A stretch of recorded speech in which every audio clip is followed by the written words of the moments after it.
Salut les bracaillons, bienvenue dans mon atelier. Aujourd'hui une petite vidéo, on va fabriquer une barrière, du moins fabriquer, pas tout à fait, puisqu'on va employer des matériaux finis, voire semi-finis. Et puis on va les transformer, les apprêter pour que tout ça se marie bien ensemble. L'idée était de faire une barrière pas trop chère, parce que c'est une barrière provisoire pour 2 3 ans, et puis qui serait remplacée à terme par une barrière en métal.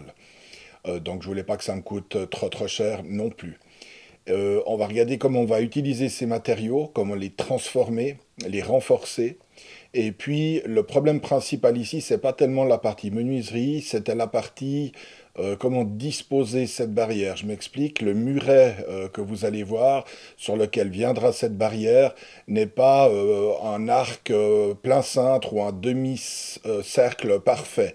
C'est vraiment comme un cintre surbaissé, et là, c'est compliqué.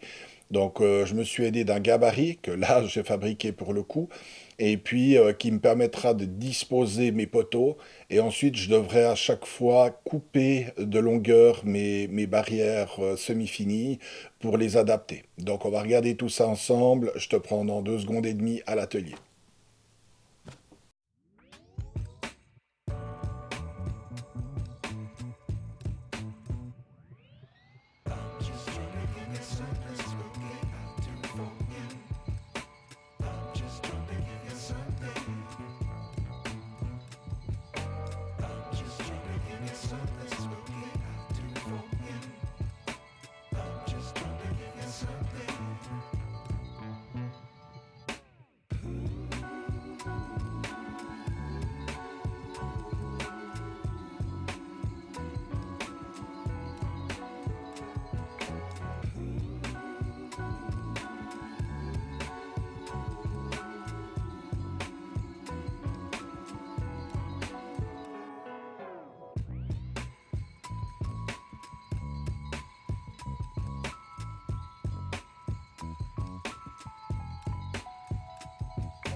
Que retenir de la petite vidéo du jour? Eh bien, si on se penche déjà sur le bois, on voit que la qualité de ce bois est pas exceptionnelle, hein, ni esthétiquement, ni dans la disposition des veines. On a quasiment du cœur partout, de la d'os, donc c'est pas exceptionnel. Mais bon, j'en ai eu pour mon argent, je voulais pas mettre trop cher.